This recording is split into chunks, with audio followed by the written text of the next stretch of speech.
All right, so the purpose of this presentation tonight is we're going to present the concept of backyard fish culture using aquaponics. But here again, we're not just raising fish, we're raising plants along with that fish.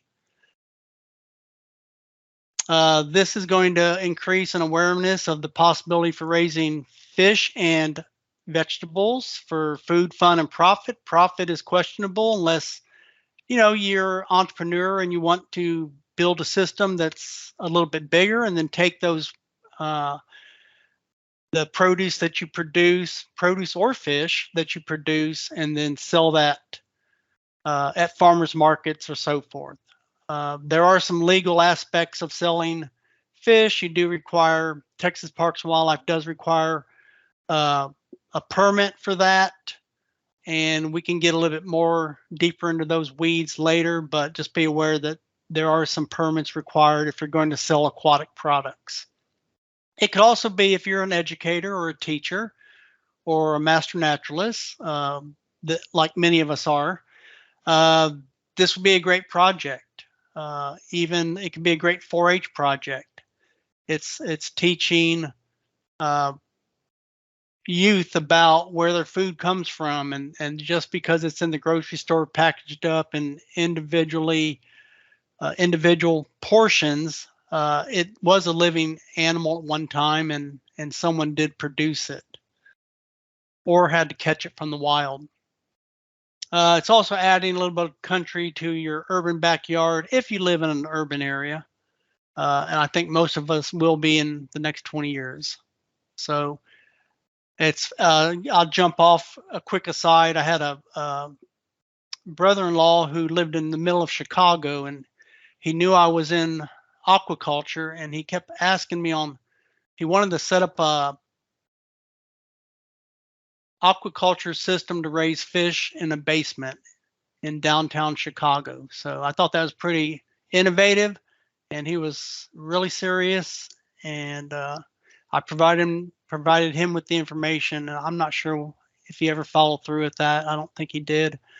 But that just goes to show that the different settings that these systems can be placed and be successful at. So the nice thing is you get fresh fish, you get a vegetable garden, and you don't need to water it and you don't need to weed. And that's a positive. So what is aquaponics? It's farming of aquatic organisms under controlled conditions. That's aquaculture. And it's a marriage to hydroponics, which is the cultivation of plants in nutrient-rich soilless systems. I will give a hydroponic presentation probably next year in this series for Water Wednesdays, so stay tuned for that. Here again, modern aquaponics is approximately 25 years old. Some of the initial research was done in the United States Virgin Islands on red tilapia. And it was, I believe, it was brackish water systems. Speaking of tilapia, that's a tank full of them.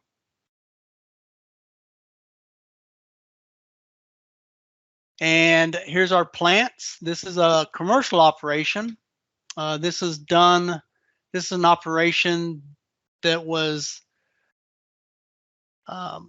being run commercially by one of my former colleagues with Extension. And you can just see the potential there and how nice those plants are. And he did have a aquaponics system. So aquaponics, it works. How does it work? It works because it's a symbiotic relationship between fish and plants, and this is all facilitated by bacteria. What happens is that the fish produce nutrients in the form of ammonia, and they excrete that through their gills, and then they also release it through their feces into the water. And the bacteria then break down that toxic ammonia into less toxic components, which we'll go through that shortly. You don't need a chemistry degree for that information. But basically, the plants then take up the nutrients before the levels of the ammonia or the byproducts of that oxidation get to a point to where it becomes toxic to the fish. The nutrients are then removed mostly by the plants and turned into edible plant material. So basically, just another way of looking at this, the fish are releasing nutrients in the form of ammonia, and instead of filtering that out, although we will use a biological filter in these systems and leave enough nutrients for the plants, that the water becomes nutrient rich, and this is perfect for uptake by vegetables and herbs. And then in return, after removing the excess nutrients, the water is then returned back to the fish tank. Just another way of looking at it in a diagram. So the nitrogen cycle is what drives all of this. The nitrogen cycle occurs in the air, soil, and water. It's one of the very important cycles that goes on continuously, and where a lot of people aren't even aware it's going on. But if we didn't have it, these different cycles, we'd have a real problem on our planet.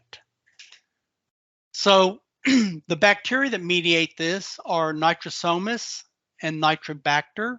So when the fish excrete ammonia through their gills directly into the water, it is then oxidized by the Nitrosomus bacteria, and that's converted to nitrites, which is still fairly toxic to fish. But a second bacteria called Nitrobacter, they then reduce the nitrites to nitrate. And nitrate is the form of nitrogen, of metabolic waste that the plants readily take up from the water. And so this cycle goes on continuously. If you have a aquarium at home, you have a nitrogen cycle going on in that aquarium. This chart looks at the total ammonia nitrogen. I wouldn't pay too much attention to this, other than to realize that as temperature increases, and on the right-hand side or left-hand side of the graph, it's temperature in Celsius, and then across the top it's pH from 6 to 8.4.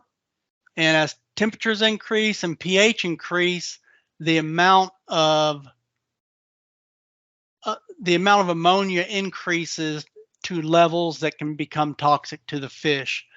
So the nice thing is that aquaponics systems, the optimum pH range is between 6 and 7, and if you keep it within that range, then that's the safe zone, and typically you're going to be okay. Now, of course, there are issues with temperatures, especially in this area where we get very warm water, where those water temperatures, because it is a small system, they can climb up there quite a bit.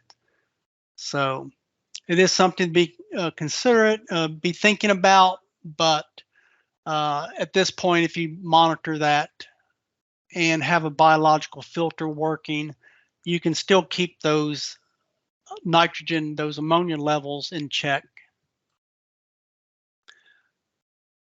So you really want to maintain a pH of about 6 to 7. That's optimal for most plants and optimal for fish.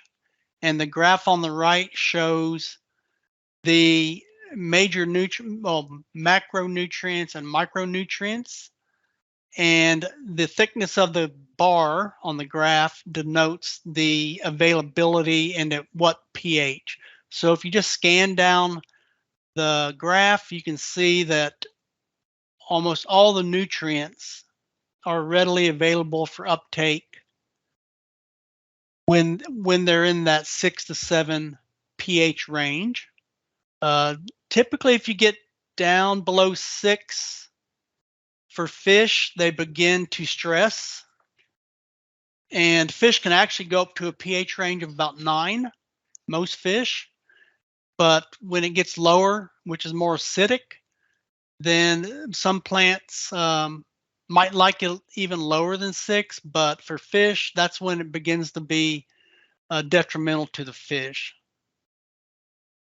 So the idea is, if you have to add water back to your system, you can also combine this with the rainwater harvesting system and then take some of that rainwater that you've harvested, which is distilled water, mineral free, and you can use that to balance, bring your water levels back up, and you'll get the pH increase, but you won't necessarily get the minerals. Now the minerals, by and large, come from your water. So I would encourage you, if you're going to do one of these systems, that you find out, for instance, we have a soil and water testing lab at Texas A&M University.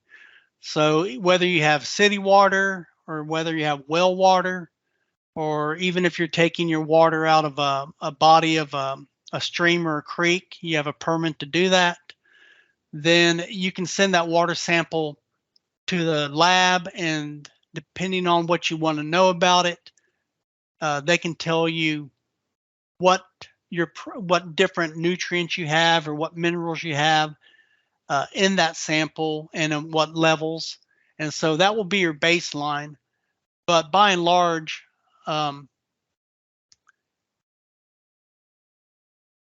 nitrogen's coming from the metabolic waste, and almost all the other constituents on this graph are coming from the water and even from the food that you're feeding the fish. So they do add a complete fish diet, and some of those nutrients will be leached from that food and then become available to the plants. Let's see. All right. So why is this a great system?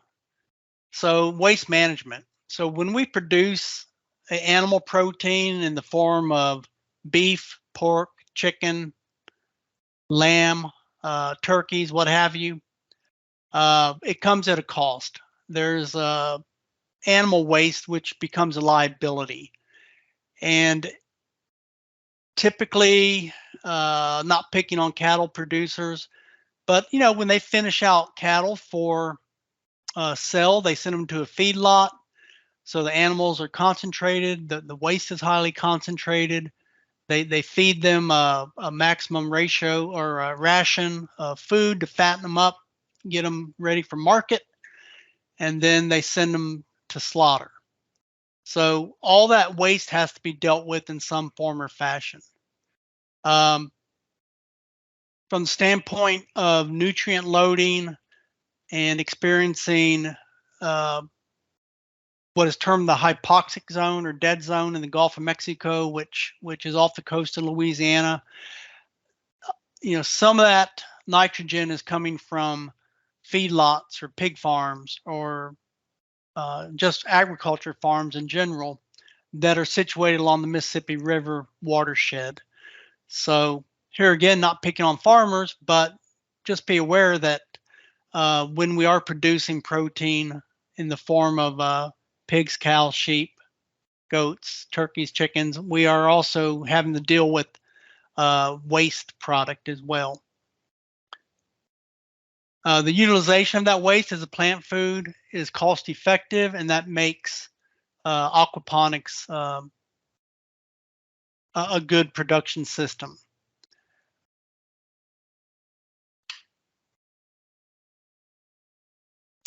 The other thing that aquaponics does is that it reduces or eliminates chemicals. So we don't use pesticides in our grow systems in an aquaponic systems because fish are highly susceptible to pesticides. So therefore they can't be used. So you'll be looking at alternative means of pest control if you have a pest infestation in your system, if this is something you do. Fish get sick just like people. They get sick when they become stressed, and those stressors can be internal, such as low dissolved oxygen or low pH or high pH. Fish can fight if they're overcrowded, and so they do develop diseases. And we can't use antibiotics to treat them because those antibiotics would kill our bacteria, which are the beneficial bacteria, as well as the bad that we need for our system to stay healthy and functional. So ultimately, what you get: no pesticides, no therapeutics. You get a chemical-free food, which I think is what USDA calls organic. You also are going to reduce the carbon footprint that you have. So if you do a private system, you don't have to rely on the fact that there's a lot of fossil fuels being burned to deliver you fresh fish and produce. Also, from a food security standpoint, the statistic that I've heard kicked around from Extension is that we rely on food. Our food comes from on average 1,500 miles away. So from a food security standpoint, if you're to have your own system in your own backyard, you're controlling it, you're benefiting directly from it, and you know what the inputs are into that system, so you have it under control. You don't have to worry about contamination coming in from other places. And then, as this commercial production point says, fish and vegetables purchased from local producers, or at least producer within your watershed, serves the same purpose. So, if you go to a farmer's market and those folks are in your neighborhood or in your city, you're supporting them, and combined, you're reducing this carbon footprint. It's a means of conserving water. Aquaponic systems use very little water. Of course, you're going to lose some water through evapotranspiration, but if a system's well designed, the evaporation can be minimized.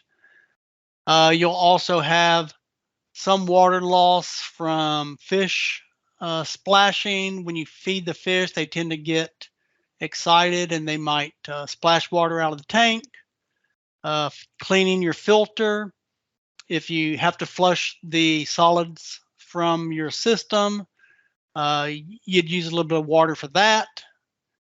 And then, of course, once you remove the harvested product, either you can net the fish out, so you don't really have to drain your tank to remove the fish. But when you remove all that vegetation, all the vegetable matter, typically 98% of it's water if it's lettuce, so it's stored in those leaves, and so you might need to refill that, replace that water as needed. Product freshness and safety. Here again, going back to food safety and just the biosafety of our foods. This is something that you produce. You're not going to get a fresher product than something that you've produced either in ground in your garden, and plus you get that satisfaction of eating something that you produce with your own hands, Well, that same sort of satisfaction would come right along with aquaponics, in that you're not only producing a variety of vegetables, and we'll go through that list here in a second, but also you're producing fish, which you can then freeze and put up and you have it for later. There's less likely hazard of contamination occurring from something from outside, and we've all experienced um, the supply train issue, and the fact that at least some places, some of our shelves were empty, or I've noticed this going shopping on the weekend where it seems like more and more people are shopping at the same time, and I just think it's population growth, but those shelves tend to empty, and if there's a delay in the trucks reaching our supermarkets, that's going to affect the amount of product on the shelves. So another good reason to have some self-reliance and a system that you can sustain on your own property and feed your family and feed yourself. And lastly, you're in charge of quality control. No weeding. That's a big plus. If you have an in-garden, um, garden, uh, weeds are the bane of the gardener. I grow my vegetables in containers, and I have very few weeds. I could go one step further. I do hydroponics inside my house, so I deal with no weeds. But I could go a step further if I wanted and do an aquaponics system outdoors, and wouldn't have any weeds either, and still have fresh fish. But as in all good things, um, you don't get anything back without putting something in. So the systems can be costly initially. However, they do have a longevity of multiple years. They can be scalable. You can scale them up or scale them down. I think the most costly parts would be tanks. However, we'll see some examples of ways you can cut corners and not have to go buy that fiberglass tank that may cost you $5,000. So there are ways of cutting corners, but initially just be aware they can be costly, and especially commercial systems. If you're going to go commercial, because you really need a greenhouse or a tunnel facility to be able to do that. But in a backyard system, just covering it with a canopy would be sufficient to be able to do that, or have it in open air and just cover your fish tank with something. Let's see. And then lastly, I don't know. I mean, I don't know about y'all, but when gardens cost money too, right? So I find myself, even with my container garden, I find myself going and buying soil or things to make my own soil, and fertilizers and all those things. So they do add up. But the nice thing about aquaponics is that once you get your plant started, the fish are supplying the nutrients. And so you do need a pump to move the water, but you have an investment in electricity there, although you could go with the solar pump if you wanted.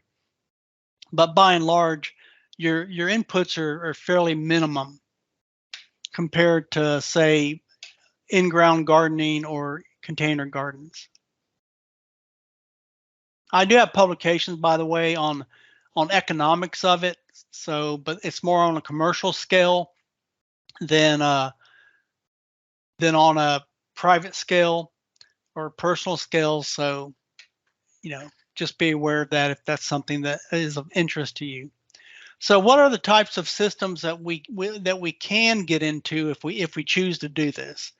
Well, the media bed is probably one of the most common ones, and they're considered mostly backyard and used for small educational systems. The nutrient film technique, or NFT as it's called, it can be backyard, and it does have commercial application, and it's a direct crossover from hydroponics. You have a raft, or also known as deep trough, and this can be a large backyard system, and it is also one that they typically use in commercial scale operations, and we'll see why that is. In fact, that first picture I showed you of the plants in the greenhouse, that was a raft system, and we'll look at those a little more closely. And then lastly, the vertical system, which you could also use. So a couple of different schematics. Basically, you have your fish tank here. Your water is being moved from the fish tank with a pump depicted here. Let me get my pointer. Here's your pump. This is a biofilter. A biofilter is nothing more than a container that has media in it with high surface area to volume that the bacteria colonize. Now, the bacteria will grow in your pipes. It'll grow on the inside of your tanks, but this is where it's highly concentrated, where the bacteria would be concentrated, and that's where all that nitrogen cycle takes place. Then you have your growing tanks, and then they show this in, well, it's not really stair-stepped, but they just show it for because it's a 2D dimensional drawing. But then the water returns from these tanks back to the fish, and then it cycles all over again. Another schematic, very similar setup, except the difference is your fish tank, your pump is moving the water here. It goes to a biological filter or a bead filter. You do have a bypass of that water back to the fish, and then the remaining water would flow back to your plants in whatever system you have. Media, let's see, media, the NFT or the deep trough, or even vertical, and then it returns back to the fish tank.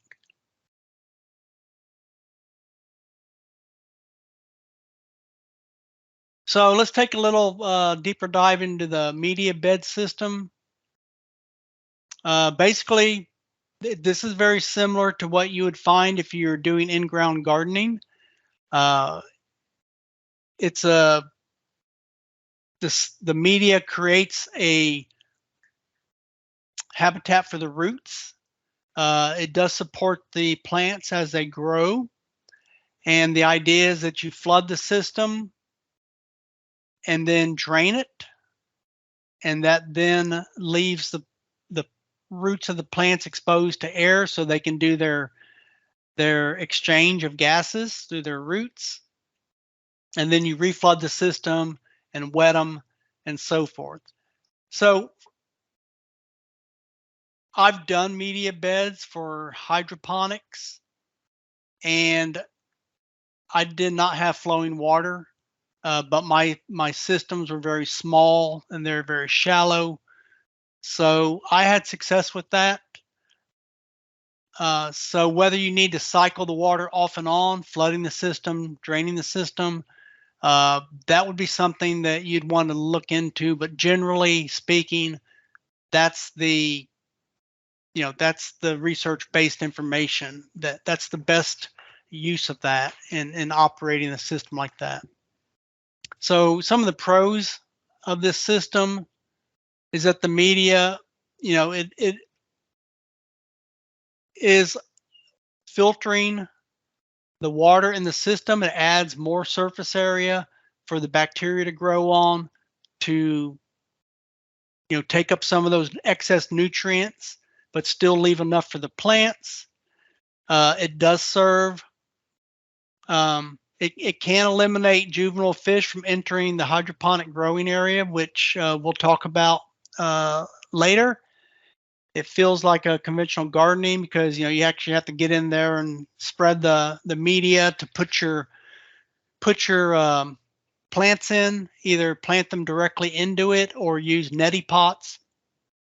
You could potentially have grow worms simultaneously in this system along with your plants, and you can use those worms for treats for the fish or in other means, other uses. And then of course there's a wide variety of media choices that are available for people. So some of the cons of it, the media can be heavy and it can be hard to work depending on what you get. It can clog depending on whether you have a way to remove solids from your system or whether you're just letting solids flow through your system. In that case, you'd probably have to shut the system down, flush your media bed, and then restart your system and add back water. Depending on the media you use, it can abrade the stems of the plants in strong winds. But here again, it all depends on whether you're planting directly into the media or whether you're using some sort of container. And I didn't throw in any pictures of different containers, neti pots, but ideally you can make your own just from reusing some of the plastic containers that already have packaged foodstuffs that you purchase already. This is called Hydron. It's expanded shell pebbles or expanded clay pebbles, sorry.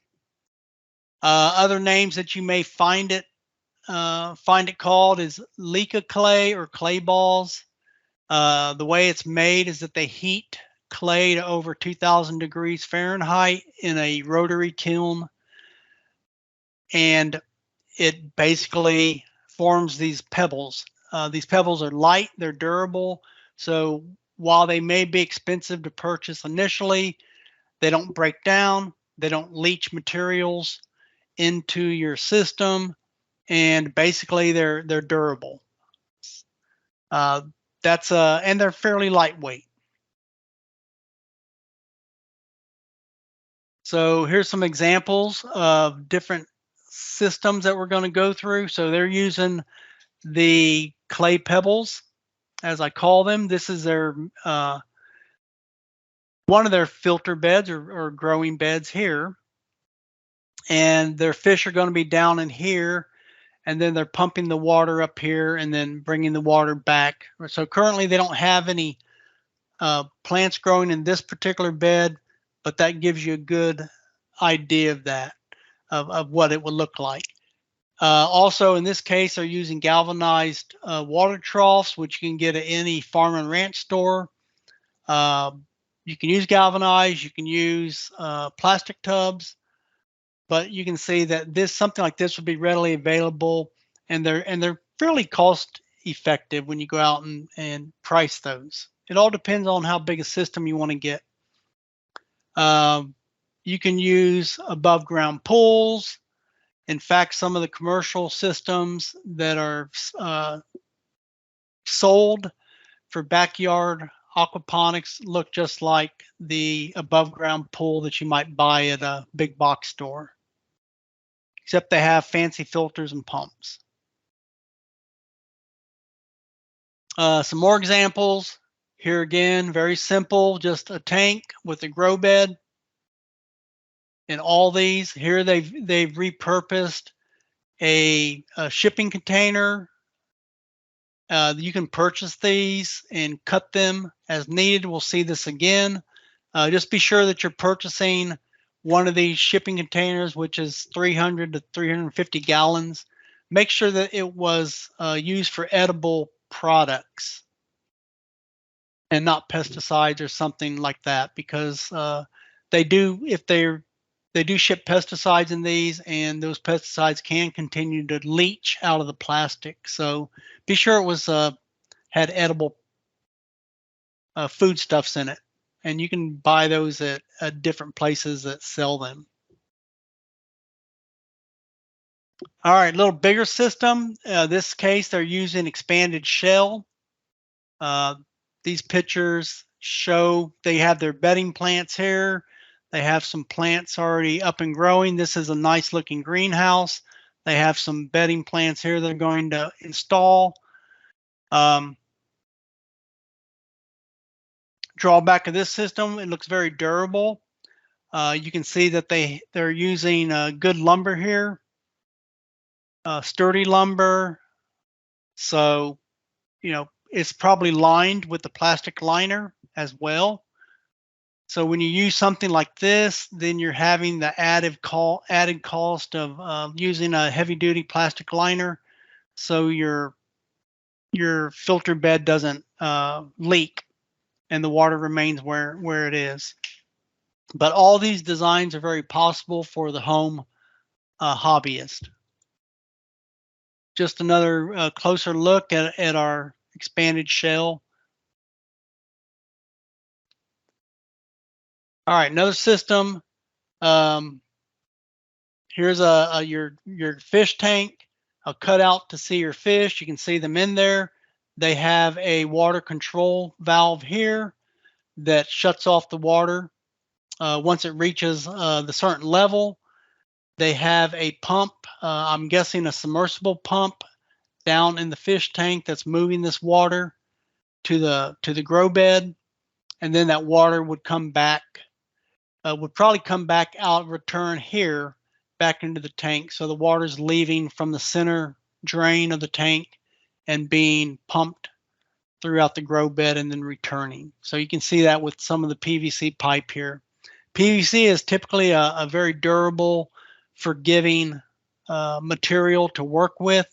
It's fairly inexpensive, and it can be, you know, readily reused it can be forgiving in that if you don't measure it correctly the first time, you can typically, you know, cut it and then if you're quick enough, get your fitting off and reuse your fitting.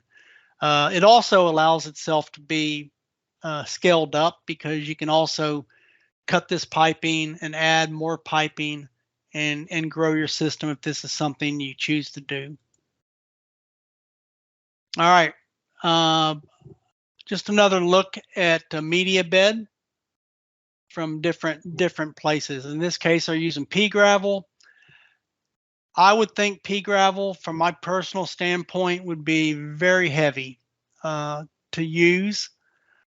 It's readily available. It's cost effective, but from a weight standpoint, it's going to be pretty heavy.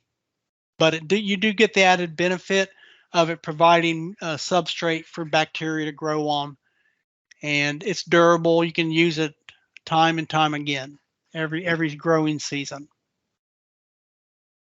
Looking at the nutrient film technique, what this does is it uses shallow channels, and within these channels there's a thin film of water which flows, and basically the plants will extend their root systems down to that thin layer of water that's flowing through these channels continuously.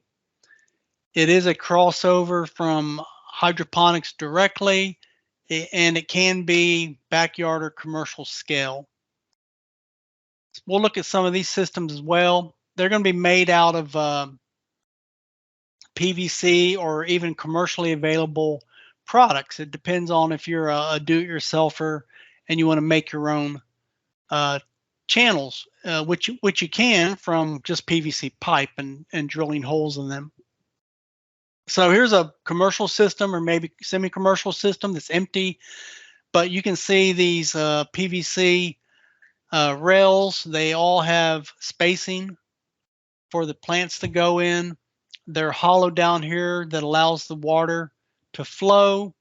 In this case, they have a step fashion system. They have an upper layer and then a lower layer. And then we'll see in our next picture one of these actually being put to use. So here's a what I would deem a commercial operation, and you can just see running down these tables, rows and rows of these PVC channels with holes in them, and all the plants are occupying those holes. And so this is your nutrient film technique. What's happening is that you have your fish tank, which isn't in the picture, it's off picture, but they're taking water out of that and they're flowing it through these channels. And maybe they have 2 fish tanks. I mean, it depends on how big your operation is. But to get equal flow through these channels, they have a pump that's moving that water. And this is, to me, looks like a very well-designed system because it's so large, and potentially they can run it with one pump if it's designed properly. And the water's just flowing down and back, coming to a central collection point. And then because the water's moving, the pump is lifting it uphill. And then typically these systems are all driven by gravity flow throughout the system. So as more water is getting pushed into the system, they're flowing downhill towards gravity, and then ultimately back to the lowest point, which would be back into the fish tank, where it would come up level and then back into the fish tank. So these systems this is your nutrient film technique. And you can see that they're growing a variety of leafy greens. This looks like romaine lettuce to me. There's some green leaf lettuce, perhaps some red leaf lettuce or other things, but you can grow herbs as well as just lettuces. A close-up of a system. In this case, they're using a pot or a neti pot. They have put a type of media in here. You can use a mixture of, depending on the size of your in your neti pot. They tend to be like a regular nursery pot, except they have slits in them that are spaced maybe, I'd say an 1/8 inch all the way around. You can use those clay pebbles in there. You can use a mixture of perlite and vermiculite. You can even use peat moss, for instance. So anything that would give structure to the root system to be able to hold it. In fact, they also sell collars out of foam collars that you can purchase that fit within the mouth of the particular size neti pot you have. And the idea is that you go completely soilless, that you put the plant into the neti pot, you lift it up, you put the foam collar around the stem right above the roots, and then put that down into your nutrient film system and just let the plants do its thing. The roots, you need the water level initially to keep the roots wet, but they do reach down all the way into that flowing channel of water. And I think we'll see some pictures of just how long those roots can become as the plant matures.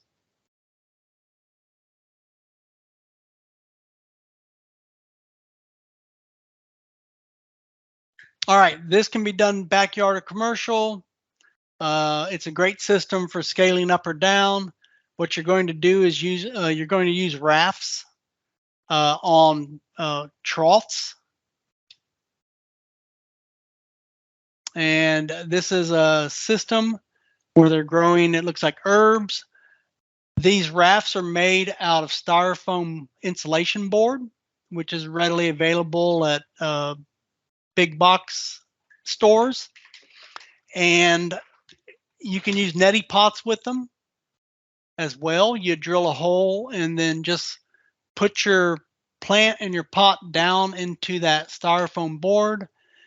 And the idea is that you have different size pots. So you can have your seedlings all in one section, and as the seedlings grow and mature, you pick up if this is a commercial system, you'd pick up the board, move it to the next section, and then you would reestablish your seedlings on that first section. You just clear it out, and you'd work it down the line until the very last section you'd be harvesting your mature plants.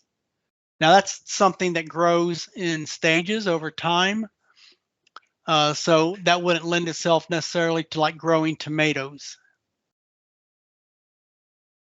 But you can see just how dense you can get the vegetation in here, different types of vegetation. These are great systems. And just some more pictures, a little closer up of that. Now here's some other stuff. Looks like they're growing some bok choy here, and then red leaf lettuce, and then in the back I can't tell. So a whole variety of plants can be grown. Here's another system. This looks like a media bed as well as the deep water trough or the raft system, but you can see they're growing. Oh gosh, it looks like leeks or onions here, or garlic maybe, more lettuce, and just a whole variety of things. And we'll go through a short plant list, but really anything you can grow in an in-ground garden, you can almost grow in a aquaponic system as well. And just more systems. All right, vertical systems, pros and cons. It's really takes advantage of limited space. If you have limited space, they can be expensive. Sorry, they can be expensive to build because really you're buying these commercially. You don't have to. You could build your own, but probably buying them commercially would be more successful. I don't know how much they are. I didn't really price that, but they do allow you to grow a lot of vegetables in a very confined area.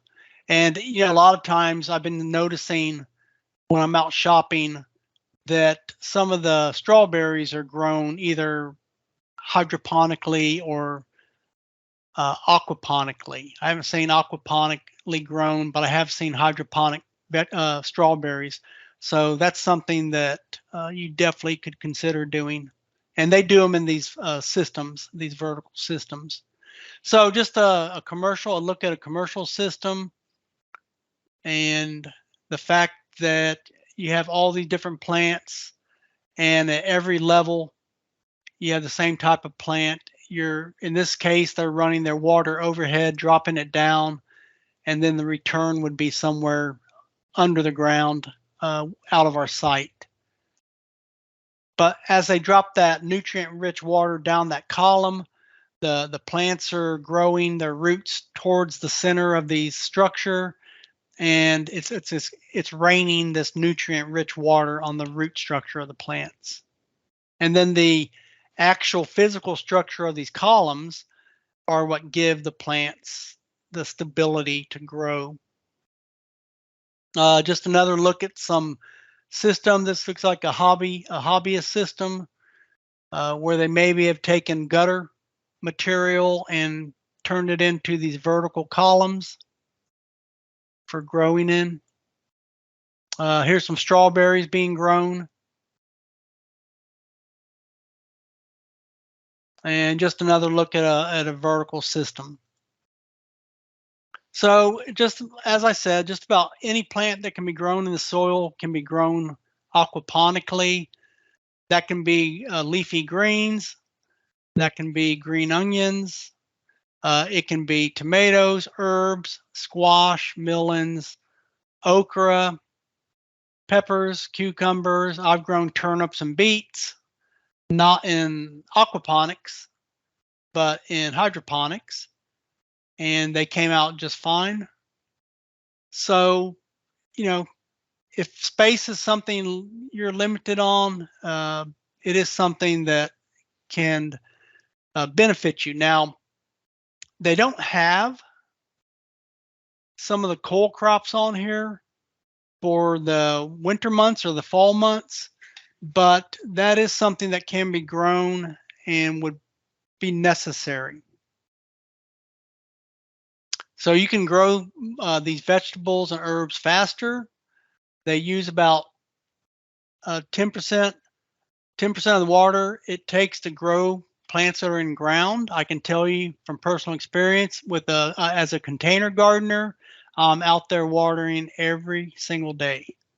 Especially when it's very hot or when the wind's blowing. Those my plants tend to dry out more rapidly, and so if I don't get water on them, then they wilt.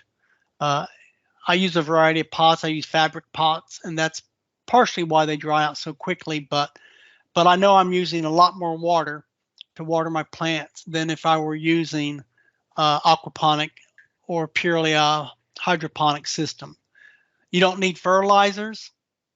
Because the plants do compete for light, you need to make sure that you get it, you plant appropriately to where they're not shading out the ones below them. You can grow any vegetable or herb, cabbage, basil, etc. You would tend to train it if you have vines, or if you have tomato vines, or if you're growing cucumbers or something like that. You would have to train it to grow appropriately, but you do that already in your in-ground garden. And then it is the ultimate in organic gardening. So, if you're sensitive to chemicals, if you have young children, you don't have to worry about whether that product was sprayed or not. You do have to worry about birds leaving presents for you, but you're going to wash them anyway because it is outdoors, and you have light pollen or dust that can build up on the leaf structure. So of course you're gonna want to rinse those. From the Texas Water Star program aspect, because you are growing your plants in nutrient-rich water, you do experience accelerated growth. You get stronger, healthier plants, and you are conserving water in the process, which for Texans we should all be doing. So in essence, we're going to talk about the fish now. If you're not, it's not aquaponics without the fish. So fish are critical. If you didn't have the fish, it would just be hydroponics, in which case you would have to add the nutrients to the water. But the fish are doing that for you. So we're going to talk about some of the characteristics of fish that you'd want to consider. And I have several different types of fish or fishes we can talk about. But ones that are readily available, that adapt to tank culture, that can survive environmental conditions, and accept a pelleted food. And luckily, we do have some options. Just a little humor for the day. Caption is, I reckon we'll have to look at harvesting him soon one day. All right, by far the most popular candidate is tilapia. And we saw this picture before, but why tilapia? Well, tilapia are distributed widely around the world. They are a mainstay in aquaculture, commercial aquaculture. They do tolerate wide ranges of environmental conditions. While there's many different breeds of tilapia, this says 4 major, but that's commercial production. There's actually hundreds of different breeds of tilapia, but they're not all commercially viable. They are inexpensive to raise. They do take to a pelleted food. They prefer a temperature of 77 to 86 degrees. They are resistant to disease and parasitic infections, although no organism is completely disease-free or not prone to get parasitic infections. They do have excellent growth rates and on a low protein diet. The more protein in a fish food, the higher the price of the food, because protein is the major cost for that ingredient. So they do like a low protein diet, and they're herbivores, so that would make sense. They're easy to handle, and they do make an excellent food fish. Tilapia are live bearers in that they will reproduce early in life, 3 to 6 months of age. They do spawn when the water temperature reaches about 68 degrees. There's several, well, the commercially viable tilapia are all mouth brooders, where the female incubates the eggs in her mouth and then protects them and then releases them when they are able to live on their own.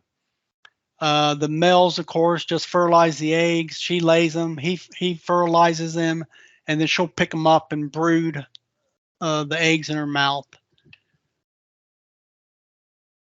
So they are very successful with reproduction in the wild and in your tank. So the pros, here again, they tolerate poor water quality, thrive in tank culture, they eat a pelleted food, they're tasty, and the offspring can be a source of new fish. So this is one of the reasons why they are a top candidate for aquaponic systems. The flesh of it is fine and a very mild textured meat. You'll find it in the grocery store. It's grown typically in commercial systems indoors. Because it is a mild flesh, it does tend to take on the flavors of the spices that you use. However, tilapia can become muddy tasting or musty, and that actually is from blue-green algae, which by and large you wouldn't have in your system, but from the wild you would. So what are the cons of that? Well, I guess food consumption could be a con in that they're like dogs. So like any fish that is being reared in a confined area become pet-like, and they'll come up to the surface and they'll either feel the vibrations of you walking up, or they'll hear you or sense you, but they come and will just sit there and look at you like a dog waiting to be fed. So I guess from that standpoint, you can overfeed them too much, which could cause problems for your system. As I said, no animal is able to withstand all diseases, so you do get occasional disease outbreaks, but they do tend to be more disease resistant than other fish that we'll look at. The biggest drawback of tilapia, and this goes back to the disease outbreak, is that they die. And they die at a low water temperature, 50 degrees to 55 degrees. And the lower the water temperature gets, the more prone they get, because they get stressed, the more prone they are to disease. So in Texas during the summer, this would be the perfect fish, but I would be looking at harvesting sometime in the fall. And then if you wanted to overwinter young fish for restocking in the spring, you could do that. You don't need a whole lot. You just need to keep them warm throughout the winter time, and then you could restock.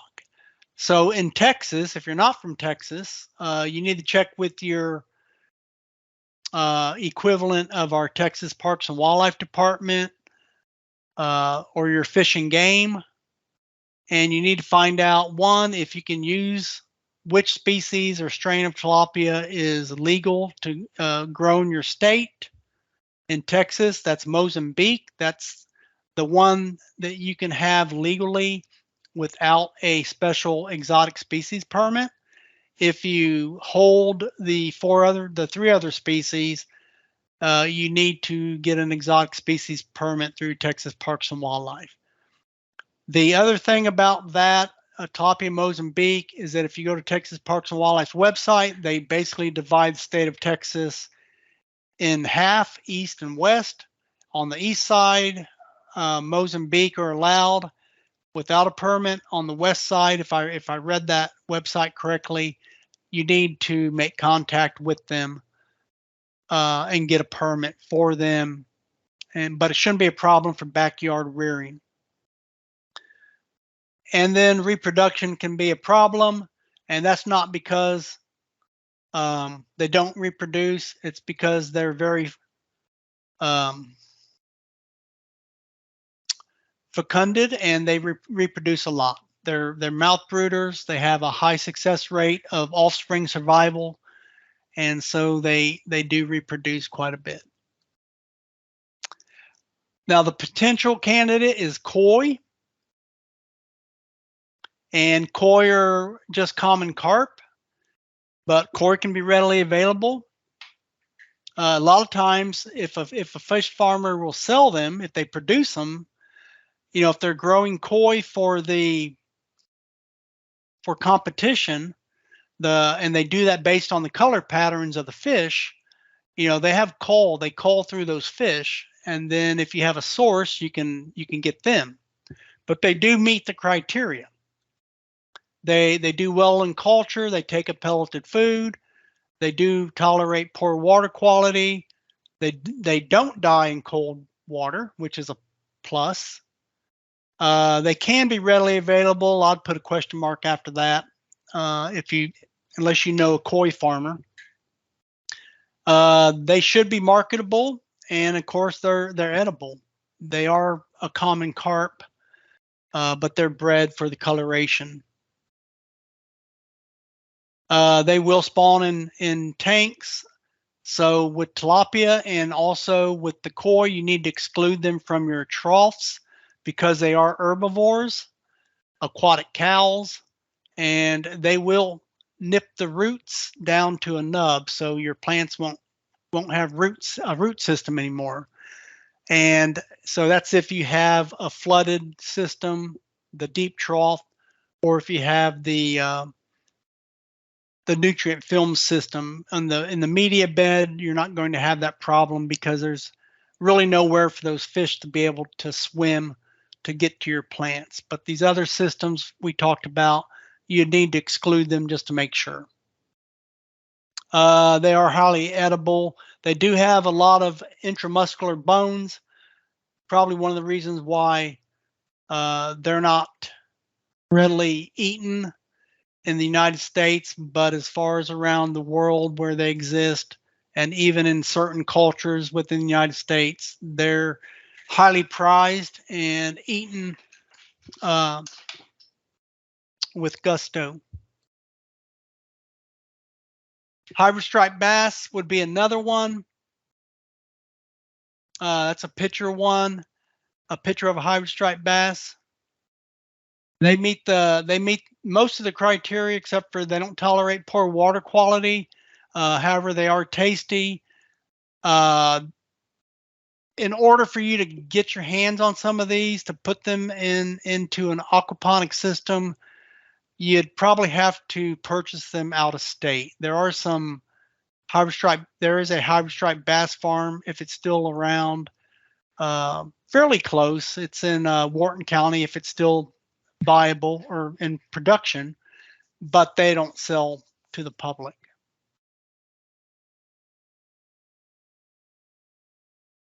And here again, talked about having to buy them from out of state, buy your fingerlings. They are sensitive to poor water quality. So, you know, that is an issue. So if you had a choice of tilapia and koi, I would definitely go with the first two.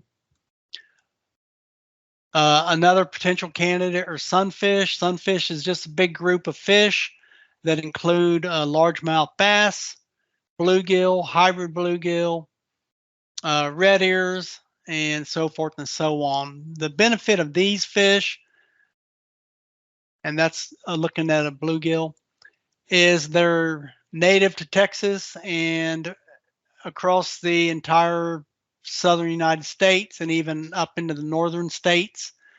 They are readily available, although I would check with the, Texas Parks and Wildlife, because you can't take fish from a public body of water and put it into a private tank or tanks.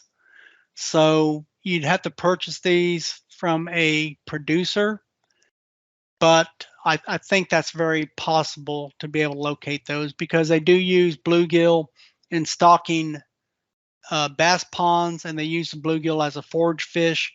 So from that standpoint, you can buy them from a person that's growing them under aquaculture conditions, and they can sell them to you.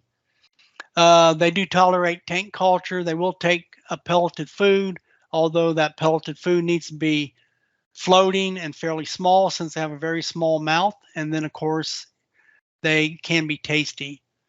One drawback is that they do tend to grow slowly, but they don't die in the winter. They will overwinter just fine, so you can pick them back up on growth in the spring and work them out into a food-sized fish for the following season. Same thing with channel catfish. You can buy these commercially, and I'm not sure why they weren't listed in the initial list of fish candidates, but from my standpoint, I think they would be a decent candidate for aquaponics system. That's a channel catfish for you. Because they grow these commercially in commercial fish ponds. They're native across the southern United States and Texas. You can buy them from almost any producer of fish for stocking private ponds. They do tolerate, or they're relatively tolerant of poor water quality.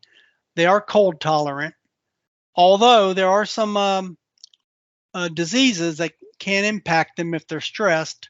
One of those diseases is called winter fungus.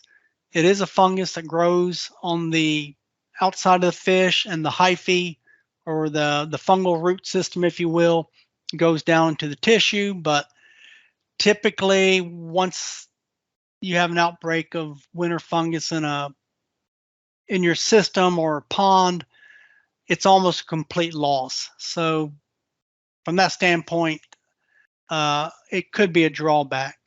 But they do tolerate tank culture. I just wouldn't crowd them too deeply or too much. Wouldn't make the density too much. They will take a pelleted food because, you know, most of our fish foods were developed solely for feeding channel catfish back when it was a huge industry in the southern United States. And then, of course, they are tasty.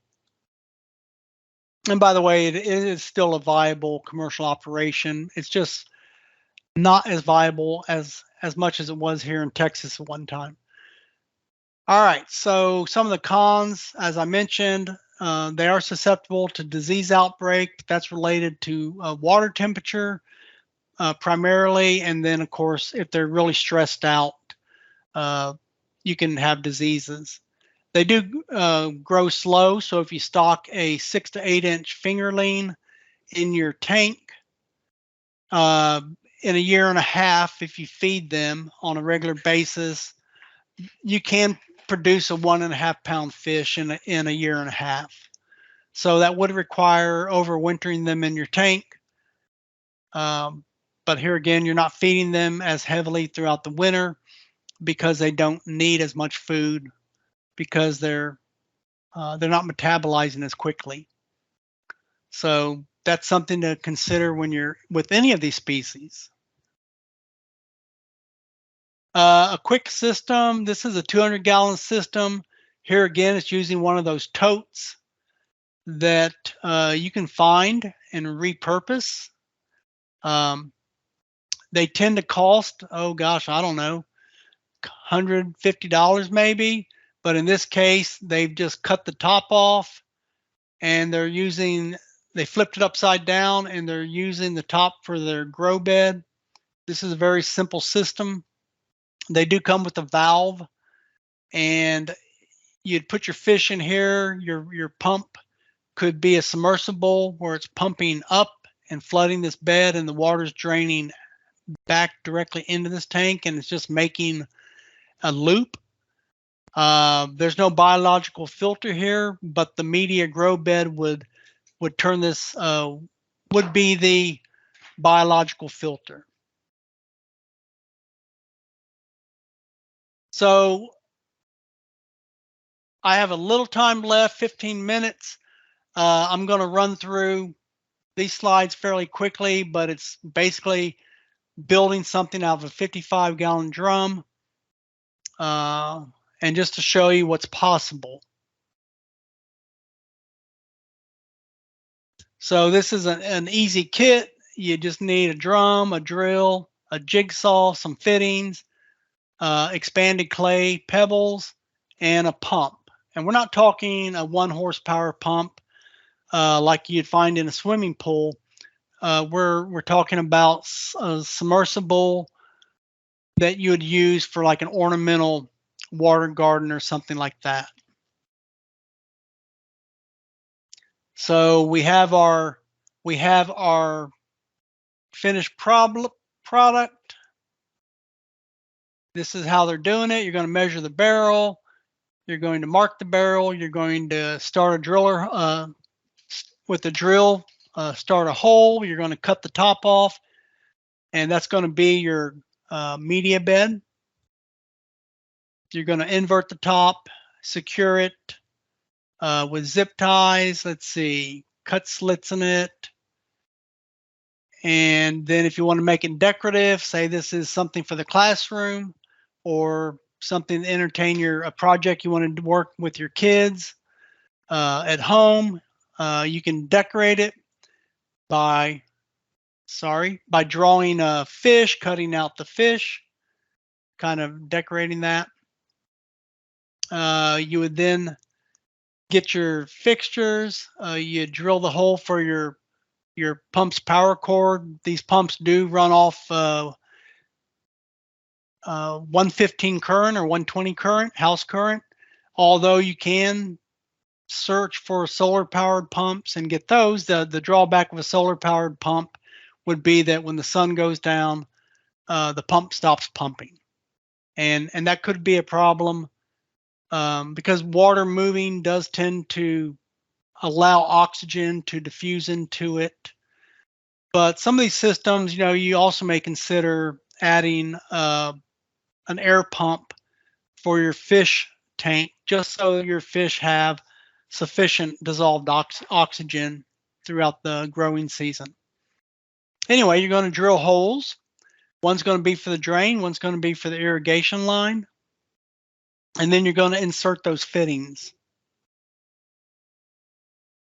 You're going to insert your drain and the irrigation line, and then your guard, which is going to keep the fish from going down the drain. This also serves as a means of controlling the water level within your tank. So if you did lose power, you wouldn't drain your tank completely. Of course, that does go back to the design of your system. You're going to connect your irrigation line with some flexi hose, and then your drain guard.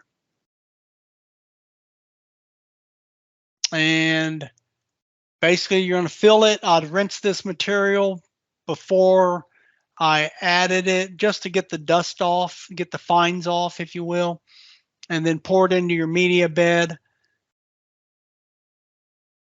And they do talk about rinsing it, but the way it's set up, it looks like that flush water is going directly into their fish tank. So that's why I'm encouraging y'all to rinse it prior to putting it in there. Let's see, and that's really about it. So if there's any questions, I will go through the chat, but that is the presentation. That is my email address. I am going to stop sharing. And then I am going to drop the link, hopefully, into the chat box for the survey. And then while y'all are looking at that or formulating your questions, then I will begin looking at the chat and answering some of those questions. So I'm going to turn my camera on and open up the chat. All right, I dropped the link to the survey in there. It is anonymous here again. I won't know who responded to the survey, but if y'all could take a few minutes to do that at your leisure, you can go to that link and copy it, and then use it, put it into a note, and then refer back to it. But anyway, it's there, and I'll probably resend it out one more time. All right, let's see. So I'm going from the questions that I can see. One person's asking, if you're growing plants outside rather than in a controlled environment like a greenhouse, how do you handle insect pests? So what you could do is use some of these products like neem oil, which wouldn't necessarily be toxic to fish, or you could scout. You could scout your plants, and like some of the worms that you'd find, you can pick those off and dispose of them, feed them to the birds or feed them to the fish. But things like aphids and things, you'd probably have to use something like something non-toxic. So you can even make a dish soap solution with water and spritz those leaves. Spritz the leaves of the ones that might be affected by aphids. But so there's other ways of doing that. I can try to put together a more complete list of products for you that you could use in that system to where you're not using pesticides. Okay, another question is, the tank should be placed in full sun only, or can it be under a sun canopy? This will hopefully be done at a school. Okay, you don't need, in fact, I encourage you to not necessarily put the fish tank in full sun, that it should be shaded somewhat, and you can shade it. It needs to be covered with either a sheet of plywood or a tarp or something, because the fish, they can jump out of that. So I would, if you have the ability to put it under a canopy or shade it in some way, I would do that. I would also put some sort of cover directly on top of the tank to keep the fish inside, and also keep the birds out. I mean, in tank culture, where the fish are right up there, I've seen blue herons, I've seen the night herons go after the fish in tanks. So they stand on the edge and they wait just like they would in the wild. But yeah, I wouldn't. The reason you don't necessarily want that tank in full sun, the fish tank, is one, it would heat up a lot. But two, if it's not covered, then, and if you are using an opaque tank, then you get excess algae growth. Now, the algae is not detrimental. I mean, the tilapia would just pick at that algae growing on the sides of the tank, and it'd be an extra source of food for them. But you don't want to promote planktonic algae growth, the single cell algae, because then that would spread through your system and could cause clogging of your system. So the next question, there's only a fee if the plants are being sold, correct? You know, I guess if you're selling the plants, you'd have to check with the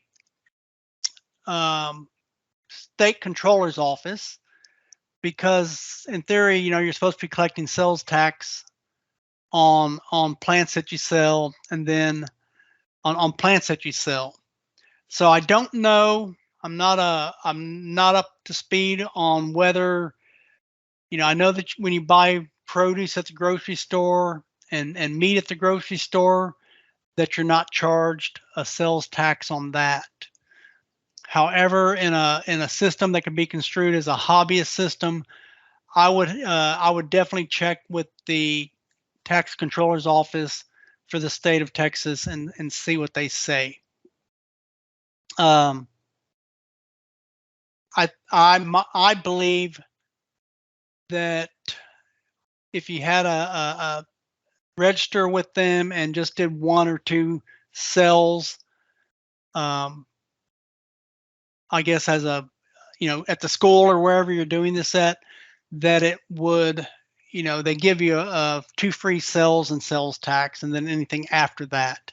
I have seen systems that were presented where they were done at high schools, and these were aquaponic systems, and this is a different state now on the East Coast, but they were taking the fish and harvesting those, butchering them, and selling them fresh fillets or whole to the faculty and student body, and then the same thing with the produce. So it's very possible to do something like that.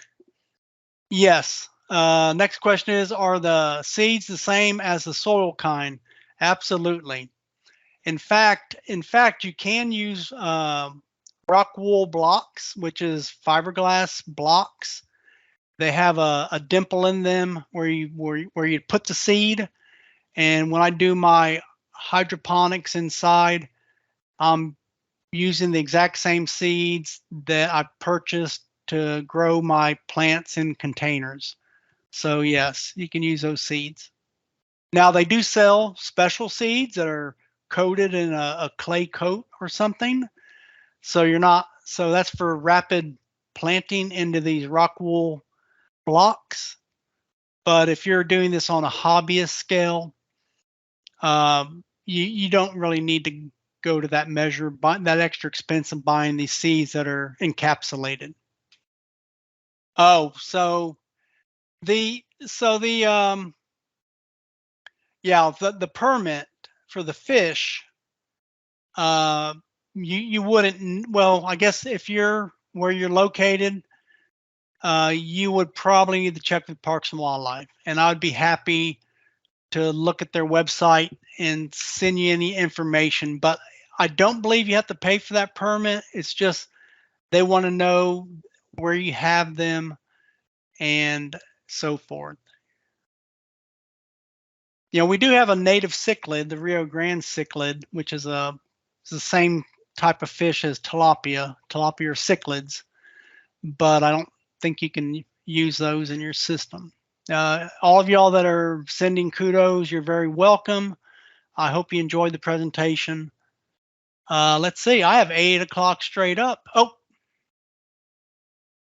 one more thing. Are there any fish that have been used that feed on some type of multicellular algae you can grow in the fish tank instead of using the pellets to feed the fish? Okay, so this is going to sound bad. We had tilapia that were in our settling chamber at the research lab when I was at A&M, and we had a very thin layer of algae growing on the side of that tank. And other than maybe throwing in a pellet here or there to them, they're herbivores. They eat algae. They sustain themselves quite well in that settling chamber. When I say it was a solid removal tank is what it was. But yeah, I mean, they did fine. We only had a couple in there, but I don't know about on a hobbyist scale. In that case, you probably would want to put your tank out in full sun to grow algae for them, but you're probably better off buying a 50 pound bag of 32% or lower protein feed, floating feed, and feed them 3% of their body weight or 1.5% of their body weight, and they'll do just fine. And then any algae that falls into the tank or grows on the sides of the tank, they can pick that off. And so yeah, that's what I would do.